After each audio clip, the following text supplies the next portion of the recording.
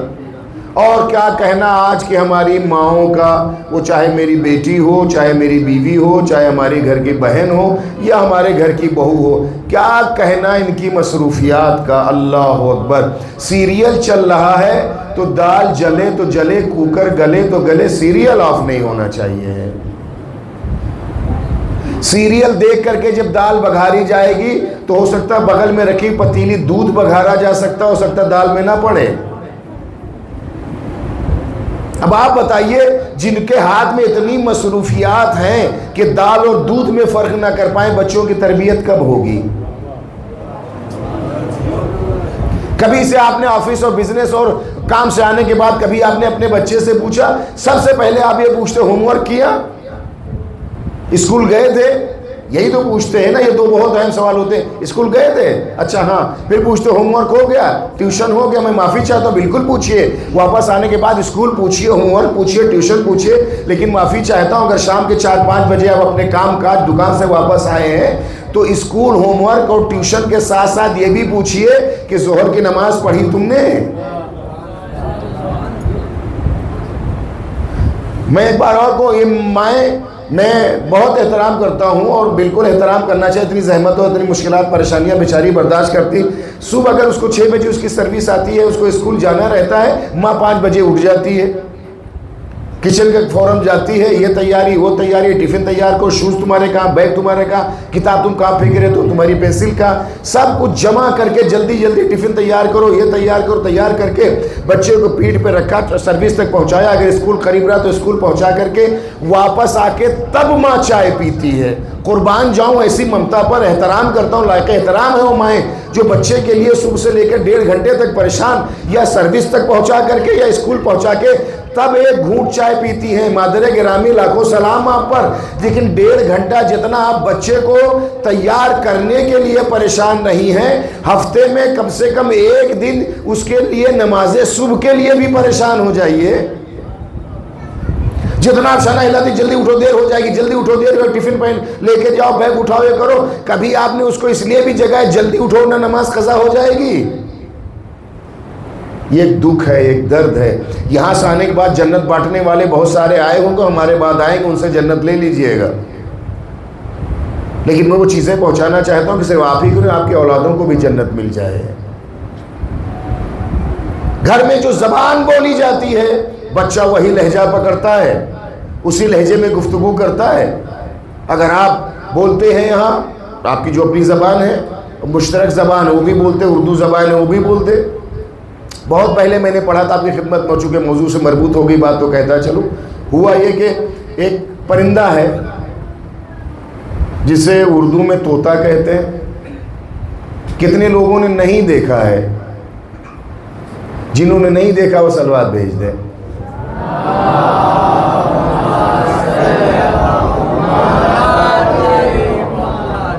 تنویر سن رہے ہو؟ یہ کمال ہے یار، ان لوگوں نے آج تک طوطا نہیں دیکھا ہے۔ اچھا جن نے دیکھا وہ سب مل کر کے صلوات بھیج دے۔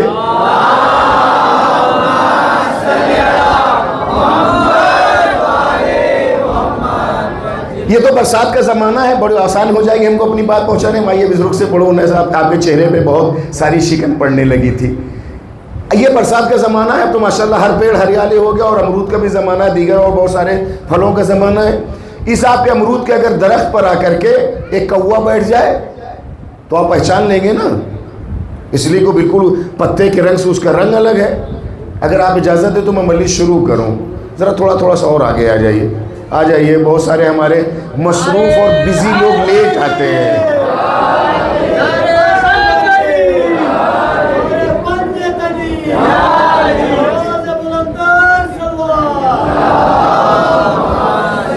وہی بیٹھو،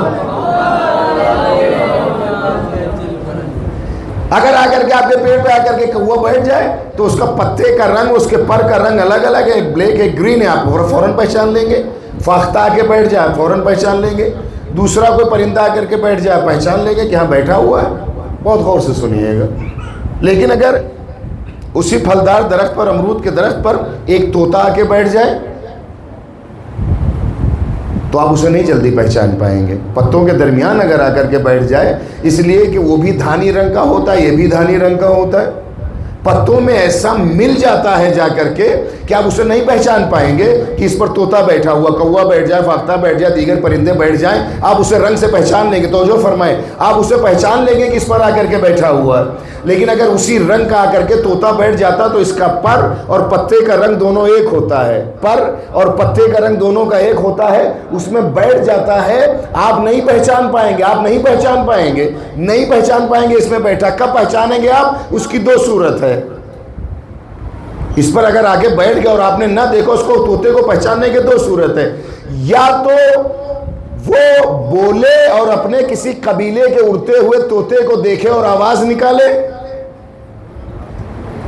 تو جیسے اپنے کسی قبیلے والے کو دیکھ کر کے آواز نکالے گا تب آپ چونکیں گے، سمجھیں گے، اس کی آواز سے جان جائیں گے طوطا پتوں میں چھپا ہوا بیٹھا ہے۔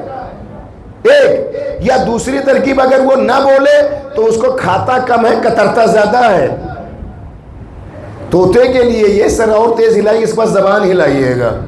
دوسری صورت یہ ہے کہ وہ کترنا شروع کرتا ہے، جب وہ پھل کو کتر کے گراتا ہے، جب کتر کے گراتا ہے کاٹ کے، تب آپ کو متوجہ ہوتے ہیں کہ اس پر کوئی طوطا بیٹھا ہوا ہے، کھا بھی رہا ہے، کتر کے گرا بھی رہا ہے۔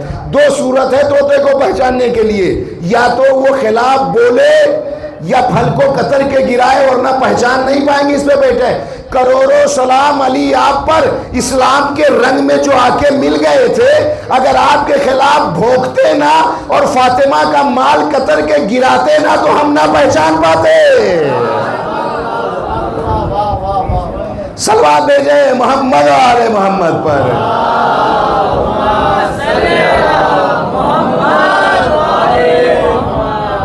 اگر یہ آ کر کے مالک کے خلاف نہ بھوکتے تو ہم تو سب کو جانتے، تجھے ہم ولی سمجھتے جو نبادہ خار ہوتا۔ کیا پتا کہ یہ کون کس بھیس میں آ کر کے ہمارے درمیان بیٹھ گیا ہے، کون سے کس نے صافہ و دستار و جبہ پہن کر کے وہ ہمارے درمیان آ کر کے بیٹھ گیا۔ ہمارے سے مراد اسلام میں آ کر کے بیٹھا۔ ہاں، جب محافظ اسلام کے خلاف بھونکا اور بکا تب ہم نے جانا یہ غیر قبیلے کے روپ دھاری ہے، یہ تب ہم نے جانا یہ اسلام کے نام پہ بہروپیہ آ گیا ہے یہاں پر، ایک آواز کے ذریعے۔ دوسرا یہ رہا، جب اس نے کتر کے گرانا شروع کیا تب ہم نے جانا کہ نہیں، یہ تو لٹیرا آیا ہے جو اسلام کے بھیس میں یہاں بیٹھا ہوا ہے۔ دوسری چیز، میں نے ایک بات عرض کی آپ کی خدمت میں، اگر آپ اپنے ماحول میں پالیے تو جو زبان آپ بولتے ہیں، ایران میں اگر ایک بچہ پلے پڑے گا تو فارسی میں گفتگو کرے گا، ایک اگر انگلینڈ میں پیدا ہوا یا وہاں بچپن سے رہ گیا، اگر زبان بولنا شروع کر تو انگلش بولے گا، اٹلی میں ہے تو اٹالین زبان بولے گا، جس ملک میں وہ رہ رہا ہے، جو اس ملک اگر ہے، اگر فرانس میں تو وہاں پہ فرینچ بولے گا۔ مجھے قبلہ اظہر صاحب نظر آئے ہیں، اگر تشریف لا رہے ہیں تو آپ ان کے صلوات استقبال کریں، میں جب تک مجلس کو روک کے رکھوں. آ رہے ہیں؟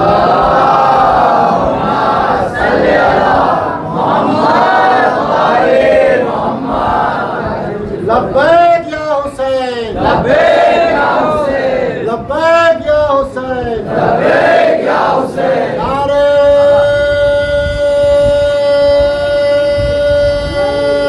حیدری، خوشنود امام زمانہ سلوات.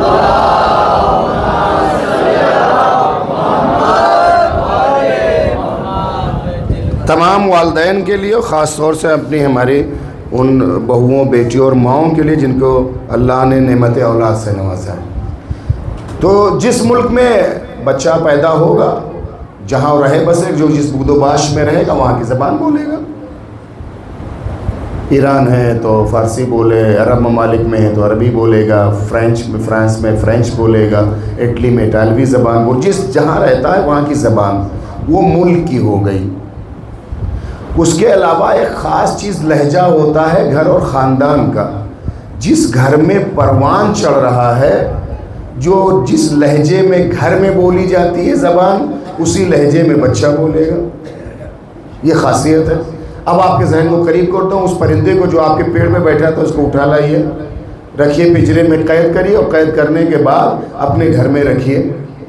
تمام پرندوں میں بولتا صرف طوطا ہی ہے، اور آپ اسے اگر گھر میں اپنے آپ پالیے تو جو فارسی زبان لوگ ہیں، جو آپ کا لہجہ اپنا اردو زبان والے الگ جیسی زبان میں ہے، وہ طوطا جب بولنا شروع کرے گا تو وہی بولے گا جو گھر کی زبان ہے. تو جو فرما رہے ہیں آپ، وہ بچہ وہی وہ جو طوطا ہے، وہ پرندہ وہی زبان بولے گا جو گھر کی زبان ہے، جو گھر میں بولی جاتی ہے. وہی زبان ممکن نہیں کہ گھر میں آپ فارسی بولے وہ اٹالین بولنے لگے، اگر آپ عربی بولتے ہیں تو فارسی نہیں بولنے لگے، اس لیے کہ وہ سنتا وہی ہے، سن کے اس کے حافظے میں وہی زبان چلی جاتی ہے. اگر ایک پرندہ بھی بولنا شروع کرتا ہے تو وہ وہی بولتا ہے جو گھر کی زبان ہوتی ہے، وہ وہی بولتا ہے جو گھر کی زبان ہوتی ہے، وہ وہی بولتا ہے جو گھر کی زبان ہوتی ہے.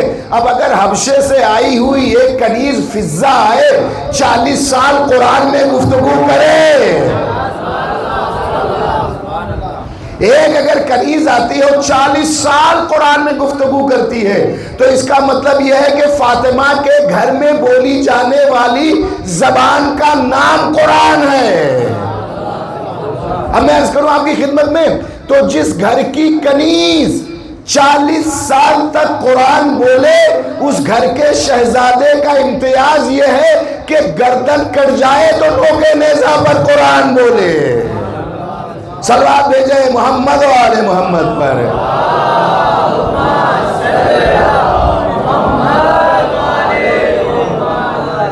اپنے بچوں کی تربیت ایسے کرے کہ اس کے رفتار، اس کے گفتار، اس کے برتاؤ، اس کے بیہیویئر سے پتہ چلے کس گھرانے کا چشم و چراغ ہے. زبان طفل سے کھلتا ہے خاندان کا راز. زبان طفل سے کھلتا ہے خاندان کا راز. ادب، شعور، سلیقے گھروں سے ملتے ہیں. آپ اپنے بچوں کی تربیت، تو یہ تو ہمیں بتایا ہے اس امام عادل، اس امام معصوم نے، کیا کہنا اس کے انصاف کا، کیا کہنا اس کے عدالت پیشہ وری کا. ایک زانوں پر ایک شہزادی بیٹھی ہے، جب سے اس نے ظاہری جسے زبان میں کہا جائے بولنا شروع کیا، یبنتی میری نور نظر، بابا کی جان، جان پدر، کہو ایک. اس بچی نے کہا ایک. اللہ اکبر. دوبارہ امام نے کہا بیٹا کہو دو. تو اللہ قربان جاؤں ان آب وحی سے دھلی ہوئی زبان کو چوسنے والے ذات پر. ایک بار کہا بابا جس زبان سے ایک کہہ دیا اسے دو کہتے ہوئے اچھا نہیں لگتا ہے. اس ذات کا نام زینب کبریٰ. اور یہی واقعہ ملتا ہے سرکار وفا کے لیے. بالکل بے نہیں یہی کیفیت ہے میرے کائنات نے. بچوں کی تربیت جب امام وقت اپنے زانوں پہ بیٹھائے یا گود میں لیتا ہے تو وہ کمنٹری اور پوئم نہیں سکھاتا ہے، وحدانیت سکھاتا ہے، امامت سکھاتا ہے، مات بتاتا ہے، تسنیم و سلسبیل و کوثر بتاتا ہے، حشر و نشر کو بتاتا، وہ بتاتا ہے جو وہاں کام آنے والا ہے. آپ کو اس مزاج کے حساب سے اپنے آپ کو پالنا ہوگا. اور اگر آپ کا امام عادل، امام اول اور امام علی جیسا آپ کا امام ہے تو اس کی زندگی کو اپنی زندگی میں لانا ہوگا. تاریخ نے لکھا کہ دیر رات کچھ بیت المال کا مال آیا، وجوہات رہی ہوں گی جس بھی عنوان کا ہو وہ، اس نے لا کر کے کوفے میں مولا کو پہنچایا کہ آقا یہ بیت المال کا ہے، یہ حق ہوتا ہے. وہ کس مت کا تھا یہ تاریخ نے نہیں لکھا، یہ لکھا کہ بیت المال کا حصہ ہوتا تھا. وہ مولا کائنات نے اپنے خزانہ دار کو بلایا، کہا کہ سب سے پہلے اس کو درج کرو کہ جو چیز بھی تھی کتنا مال آیا ہے. درج کرنے کے بعد اس کے حصے لگاؤ اور جو ضرورت مند ہے جس کے حساب سے ان کو ابھی لے جا کر کے پہنچاؤ. 2 پیغام دیا علی نے. پہلا پیغام یہ دیا کہ جو بھی بیت المال ہے، جو بھی مال اسلام اور مال امام ہے، سب سے پہلے اسے ان ہونا چاہیے، اس کو ثبت ہونا چاہیے، اس کو لکھا جانا چاہیے. جو بھی کمیٹیاں ہیں انجمنیں پوری دنیا میں یہاں کی بات نہیں کرتا ہوں، جہاں کہیں بھی ہو 1 روپیہ ملے یا 1 کروڑ ملے اسے لکھنا چاہیے کہ آیا ہے، اسے درج ہونا چاہیے کہ ہمارے پاس یہ موصول ہوا ہے. دوسرا جو امام نے پیغام جب دیا کہ اس کو لے جا کر کے جمع کرو، جمع کر کے یعنی ان کرو، جمع کرنے کے بعد اسے لے جا کے ضرورت مندوں تک پہنچاؤ. تو اس نے ہاتھوں کو جوڑ کے کہا کہ آقا اتنی رات ہو گئی ہے، اتنی رات ہو گئی ہے، صبح اسے پہنچا دیں گے، جلدی کس بات کی ہے؟ تو امام نے جملہ کہا کیا تم اس بات کی ضمانت لیتے ہو کہ صبح تک تم زندہ رہو گے؟ کیا تم اس بات کی ضمانت لیتے ہو؟ علی کو اس رخ سے پہچانے، فاتح خیبر تو ہیں ہی علی، فاتح احد و بدر و حنین تو ہیں ہی امیر المومنین. امیر المومنین کی سعادتی زندگی کو بھی لوگوں تک پہنچایا جائے. تم اس بات کی ضمانت لیتے ہو، جس بات کی ضمانت لیتے ہو کہ صبح تو تم زندہ رہو گے. کہا آقا کون اس بات کی ضمانت لے سکتا ہے کہ میں صبح تک زندہ رہوں گا؟ تو کہا جب تم کو اپنی زندگی پر یقین اور بھروسہ نہیں کہ تم زندہ رہ جاؤ گے، ہم تو امید پہ جیتے ہیں.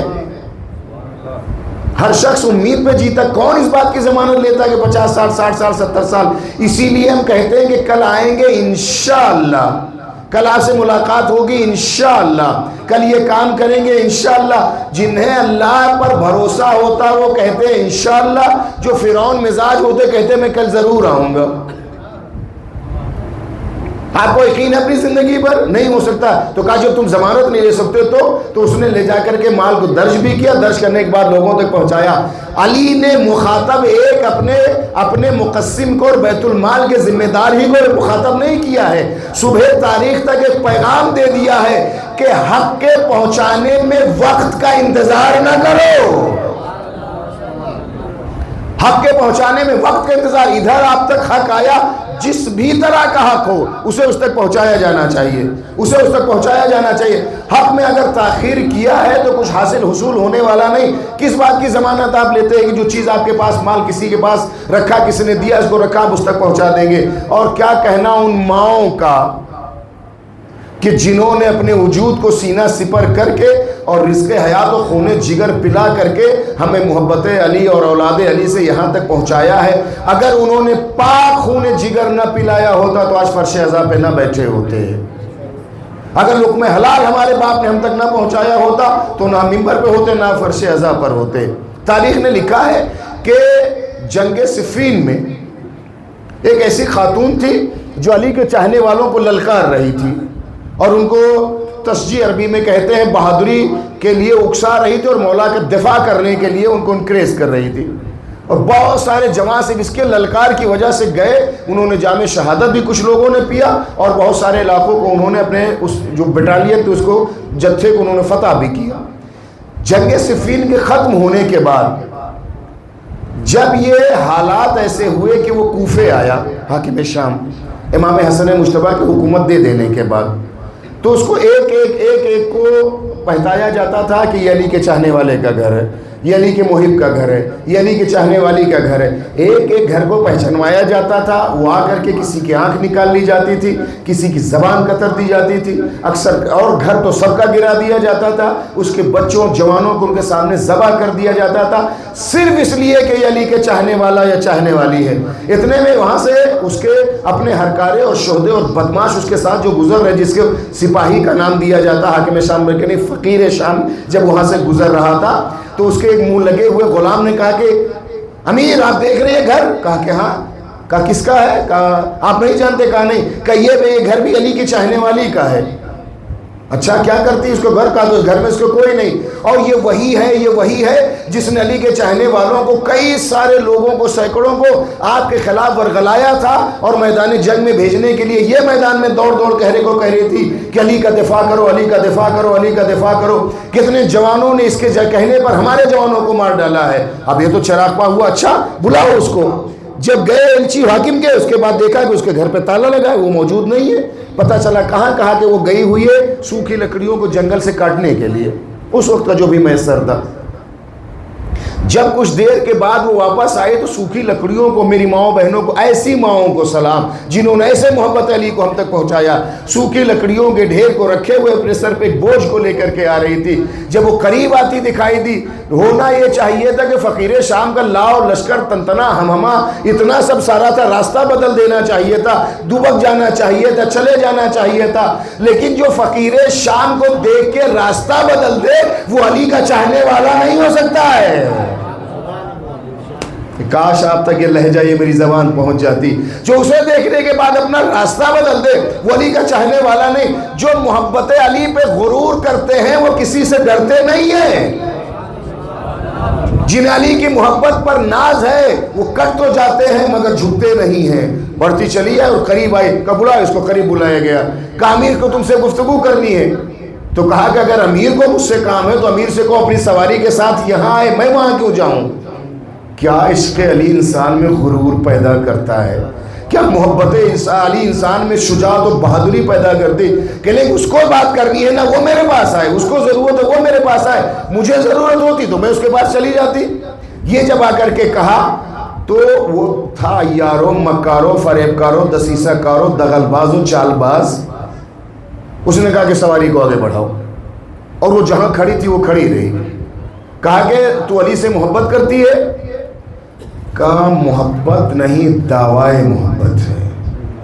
مزاج کو پہچانے آپ۔ کہاں علی، کہاں مولود کعبہ، کہاں سورہ توبہ کا مبلغ، کہاں قرآن کا مفسر، کہاں ساقی کوثر، کہاں پیغمبر کا محافظ، ناصر یار و مددگار، کہاں ابو الحسنین، اور کہاں میں تو صرف دعوائے محبت کرتی ہوں۔ اے کاش میں محبت علی کے معیار پہ اتر آتی۔ اور اس کے بعد فضیلت علی کے دریا بہائے چلی جا رہے۔ اس کے بعد اس نے سوچا اب اس کو تو روکا تو نہیں جا سکتا، کہا کہ سنو میں ایک بات تم سے کہنا چاہتا ہوں۔ کیا کہنا چاہتا ہے تو؟ کہا کہ اگر میں تجھے 100 اونٹ سرخ رنگ کے دوں، عرب میں اونٹ اور اونٹ میں بھی سرخ رنگ کے اونٹ بہت قیمتی ہوتے، ایک اونٹ کی بہت بڑی قیمت ہوتی، کہا اگر 100 اونٹ سرخ رنگ کے تجھے دوں تو کیا تو اسے قبول کر لے گی؟ تو اس نے کہا مجھے ان اونٹوں کی حاجت نہیں ہے، لیکن اگر دے گا تو اس سے لے کر کے ضرورت مندوں تک پہنچا دوں گی۔ جب اس نے کہا کہ اچھا ٹھیک ہے، 100 اونٹوں کی قطار کو، 100 تو جو فرمائے 100 اونٹوں کی قطار کی پہلی مہار جب اس علی کی چاہنے والی کے ہاتھ میں دیا، دے کر کے جیسے اس نے مہار کو پکڑا، 2 قدم جیسے آگے بڑھی تو فقیر شام یہ کہتا ہے کہ تم نے ایک بار شکریہ تک نہ ادا کیا۔ تو مڑ کے کہا میں تجھے یہی بتانا چاہتی ہوں، بیت المال یتیم و غریب کا حق ہے، کسی کی زبان بند کرانے کے لیے نہیں ہے۔ صلوات بھیجے محمد و آل محمد پر۔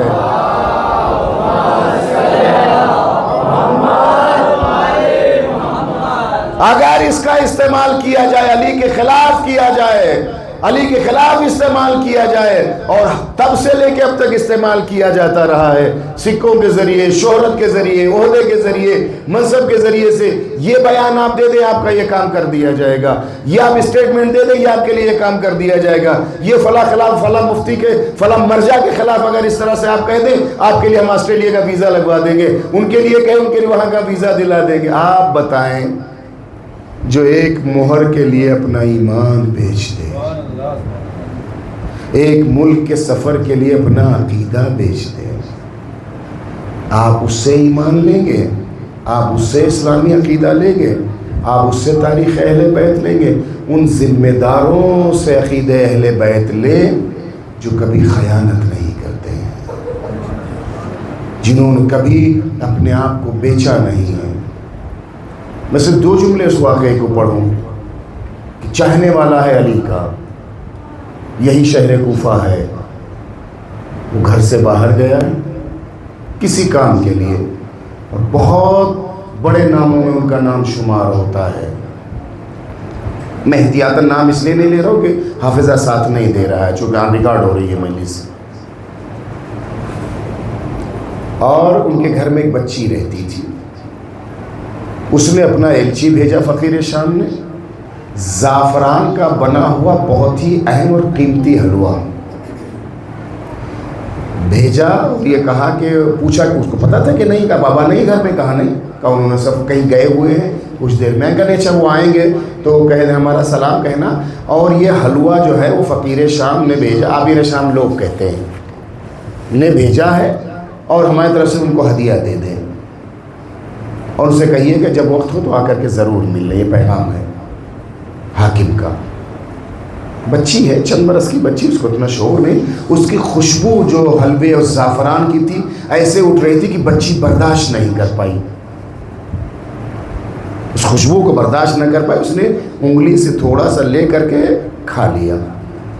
کچھ ہی دیر کے بعد باپ آیا جو مولا کا چاہنے والا تھا، بچی تھی، سمجھدار تھی، اس نے پورے داستان بتایا کہ بابا آپ تھے نہیں، ایک شخص آیا تو کہہ رہا تھا کہ حاکم کا ایلچی ہے، اس نے آپ کو سلام کہلایا حاکم کا، اور کہا کہ حاکم نے آپ کو یاد کیا ہے، لیکن یہ کہ ایک دے گیا ہے حلوہ لا کر کے ایک ظرف میں دے گیا ہے، زعفرانی بہت ہی خوبصورت ہے۔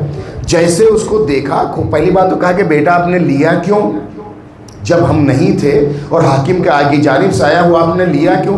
جب اسے کھول کے دیکھا تو انگلی کا نشان تھا، جتنا حصہ ایک انگلی میں آ سکتا ہے وہ لے کر کے، تو کہا کہ یہ کیا ہوا؟ کہ بابا اس کی خوشبو میں برداشت نہ کر پائی، اتنا اچھا تھا کہ میں نے اس کو چکھ لیا۔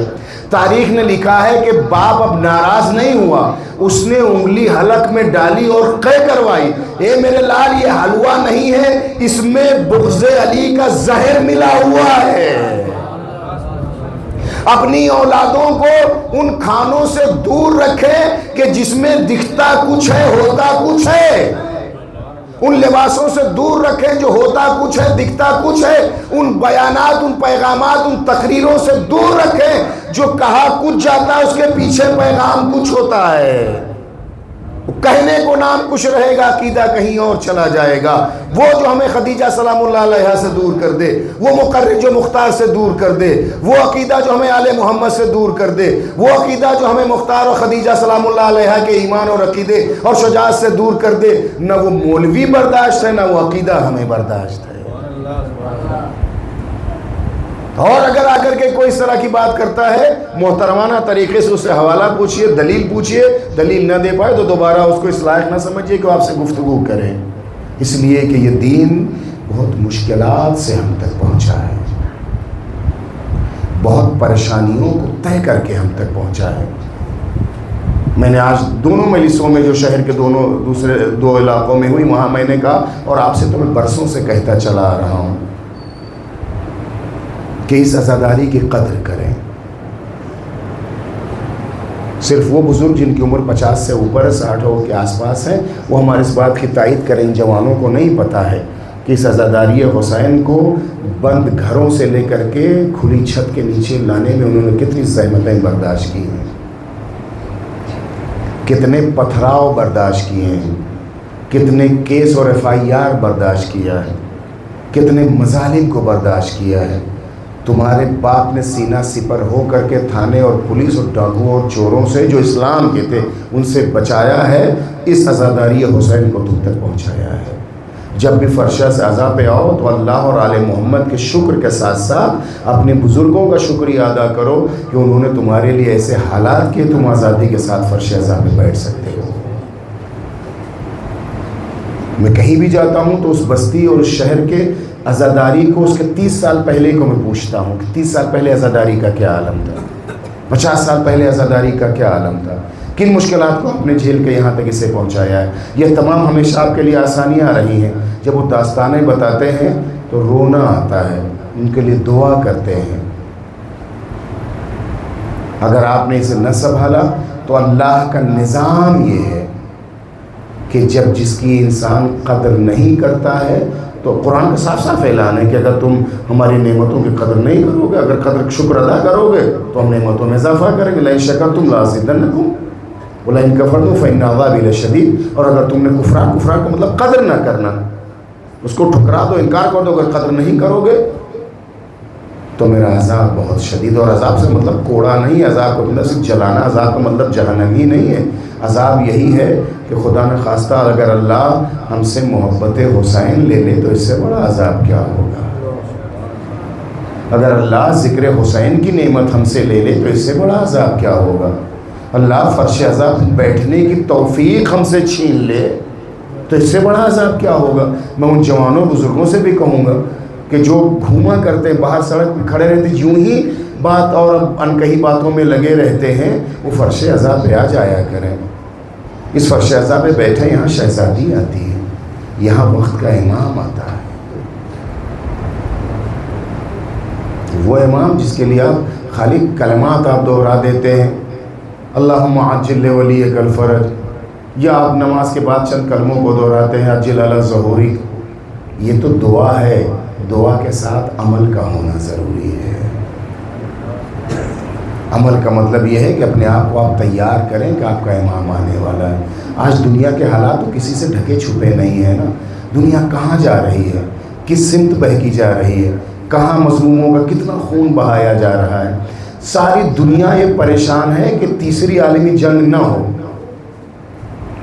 3rd ورلڈ وار کی بات چل رہی پوری media, social media, electronic media پر، اور پوری دنیا میں خوف و ہراس چھایا ہوا ہے، کیا ہوگا کیا ہوگا کیا ہوگا۔ لیکن صرف ایک قوم مطمئن ہے، وہ مطمئن ہے جس کا امام زندہ ہے، وہ مطمئن ہے جس کا وارث زندہ ہے، وہ مطمئن ہے جس کا پالنہار زندہ ہے۔ وہ کہتا ہے رو رو کے کہ اگر ہمارے چاہنے والے ہمارے لیے دعا کرتے تو ہمارے آنے میں دیر نہ ہوتی۔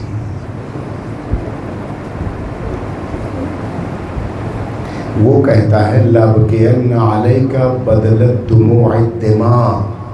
امام زمانہ فرماتے ہیں میرے جد حسین، آپ پر آنسوؤں کے بدلے میں خون کے آنسو رہوں گا۔ ہو سکتا ہے ہمارے بچوں اور بہت سارے نوجوانوں کو یہ نہ سمجھ میں آئے کہ ہو سکتا ہے ایک لفظ یہ ہے کہ خون کے آنسو رونا، یہ فزیکی حساب سے، میڈیکل حساب سے یہ ممکن ہے، اور ہوتا یہ کب ہوتا ہے؟ جب آپ کے دل پر چوٹ لگتی ہے تو آنکھ میں جو غدود ہیں وہ خون کو اتنا پیستے اور پھیٹتے ہیں، مخلوط کرتے ہیں کہ وہ خون آنسو بن کے نکلتا ہے۔ لیکن جب آنکھ کے غدود کام کرنا چھوڑ دیں، اتنی کثرت سے اتنا زیادہ انسان رونے لگے کہ وہ آنکھ کے غدود آنسو بنانا چھوڑ دیں تو براہ راست انسان کی آنکھوں سے خون نکل سکتا ہے۔ آپ کو یاد دلاؤں صرف ایک، میں آج مصائب جن شہزادوں کے پڑھنا چاہتا ہوں، مجھے خواہش کی گئی۔ جب امام حسین علیہ السلام حضرت علی اصغر کی قبر کھود رہے تھے ذوالفقار سے، تو رونے کی جب آواز امام نے سنی دائیں اور بائیں دیکھا تو کوئی رونے والا قریب نہیں بیٹھا تھا۔ امام متوجہ ہوئے، چونکہ ذوالفقار دیکھنے میں تلوار، اس کے غلط تاریخ ہے، ذوالفقار سے رونے کی آواز آ رہی تھی۔ اس نے جملہ کہا، میرے آقا، میرے سید، میرے مظلوم، میں تو اس لیے نازل ہوئی تھی کہ ظالموں کے گردنوں کو کاٹوں گی، میں تو اس لیے نازل ہوئی تھی کہ منافقوں کے گلوں کو کاٹوں گی، مولا مجھ سے امتحان نہ لے آ۔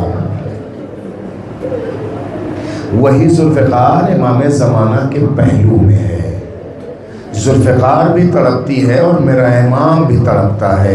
تاریخ لکھتی ہے کہ امام اتنا گریا کرتے ہیں امام زمانہ کہ منہ سے کف گرنے لگتا ہے، اور جب امام آئیں گے تو کعبے کے پاس کھڑے ہوں گے، دو جملے، انا المہدی، میں مہدی ہوں، وَيَا أَهْلَ الْعَالَمِ إِنَّ جَدِّ الْحُسَيْن قَدْ قَتَلُوهُ عَطْشَانَ۔ اے دنیا والو تم سب سن لو، میرا دادا حسین پیاسا مار دیا گیا ہے۔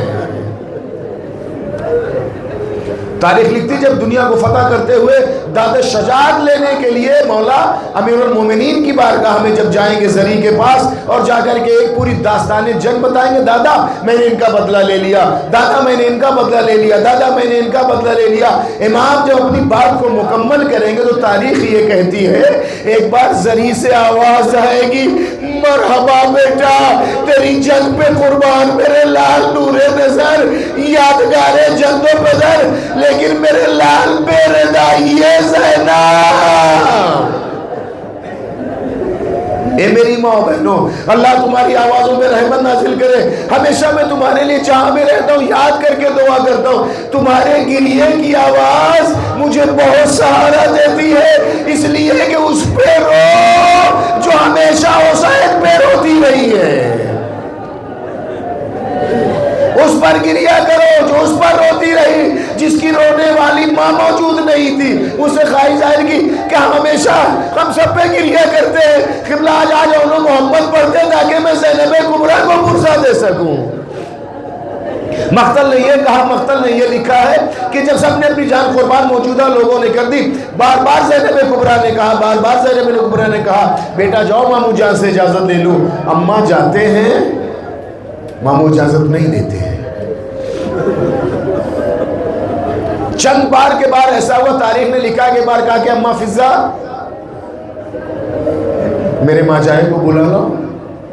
امام خیمے میں آئے، شہزادی نے امامت کا احترام قد آدم اٹھ کے کھڑے ہو کے کیا، سلام کرنے کے بعد بی بی بیٹھ گئی۔ اللہ کرے میں لہجہ کہاں سے لو، تاریخ نے لکھا ہے کہ دو جملہ شہزادی نے کہا، اے میرے ماجائے آپ ہیں یادگار علی مرتضیٰ، میں ہوں جعفر طیار کی بہو، جعفر طیار کی بہو علی کی بیٹے سے اپنے بچوں کی شہادت کی بھیک مانگ رہی ہے۔ بہن کی خواہش کو محسوس کیا، امام نے سکوت اختیار کیا، انہیں رضامندی دے دی۔ تاریخ نے لکھا یہ چند برس کے نوجوان تھے، ان کو سوا تیار کیا، ماں نے جیسے یہ سنا سر سجدے میں رکھا، اے میرے اللہ تیرا شکر تو نے قربانی یہاں تک منظور کر لی۔ امام نے ان مرجل بحرین کے موتیوں کو ایک ایک گھوڑے پہ سوار کیا، لیکن تاریخ ہے میری ماں بہنوں، تمہارا شوہر، تمہارا بھائی، تمہارا باپ جب سفر پہ جانے لگتا ہے، امام زامن باندھتی ہو نا، صدقہ نکالتی ہو نا، کیا کہتی ہو؟ سفر بخیر، خیریت سے جائیے، خیریت سے واپس آئیے۔ حضرت زینب کبریٰ نے کیا کہا؟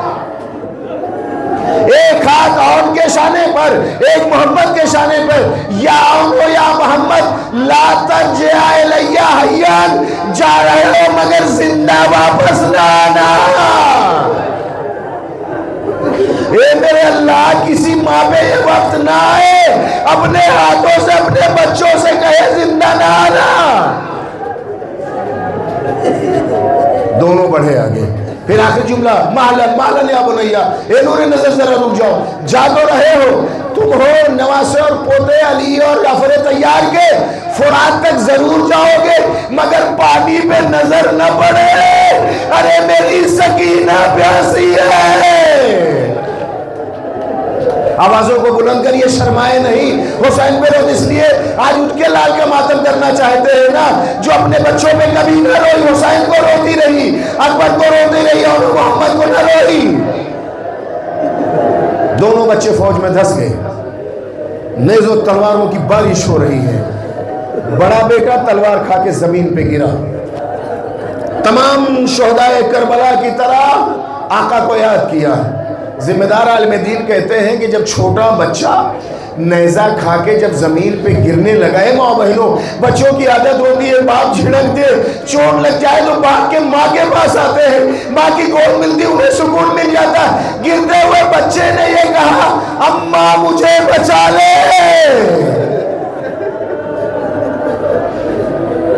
ایک طرف سے سرکار وفا، ایک طرف سے امام حسین السلام گھوڑے کو مہمیز کر کے پہنچے. بڑا بیٹا دنیا سے جا چکا تھا زینب کا. چھوٹے بچے میں تھوڑی سی جان باقی تھی. اس نے پلکوں کے اشارے سے امام کو قریب کیا. امام جب اپنے گوشے مبارک قریب لے گئے، اللہ جانے کی سکڑتی سانسوں میں کہا ماموں اگر ممکن ہو تو اماں کا آخری دیدار کرا دیں. آوازوں کو بلند کرے. اگر ممکن ہو تو ماما کا آخری دیدار کرا دے. حسین کرے تو کیا کرے؟ کہا تھا زندہ واپس نہ آنا. ایک بچہ خواہش کر رہا ماں کا آخری دیدار کرا. تاریخ نے لکھا بچے کو اٹھایا، بجلی کی مانند امام چلے آگے درے خیمہ پہ آواز دی زینب اے لالی کی بیٹی کا جذبہ. آواز دی بھیا گنجے شہیدہ میں رکھ دو. اے بہن تم سے کچھ کہنا چاہتا ہے بھیا جو ہم صدقہ حسین کا اتار دیتے اسے واپس نہیں لیتے. آوازوں کو بلند کرے. اللہ ان آوازوں پہ رحمت نازل کرے. اللہ ان آوازوں پہ رحمت نازل. اے امام زمانہ مولا ایک نظر کرم کر دیجئے سامعین پر. مولا آپ کے جد کے عزادار آپ کے گریہ کر رہے ہیں. مولا ایک لمحے کے لیے تشریف لے آئیے آپ کی پھوپھی کے بچوں کے مسائل پر.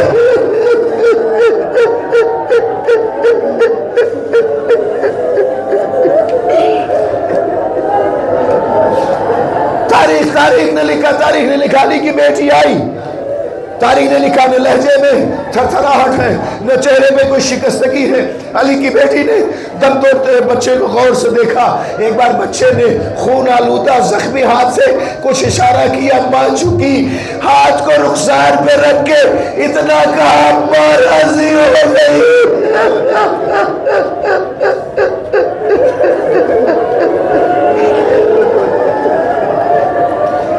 زینب نے آنسوؤں کو ضبط کیا گریہ نہ کیا. زندان شام میں ایک ایک سر جب ماں اور بہن یا رشتہ دار کو اٹھا لیتا تھا دو ننھے سر رکھے رہ گئے.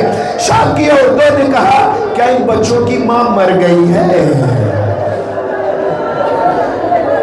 کیا ان بچوں کی ماں مر گئی ہے؟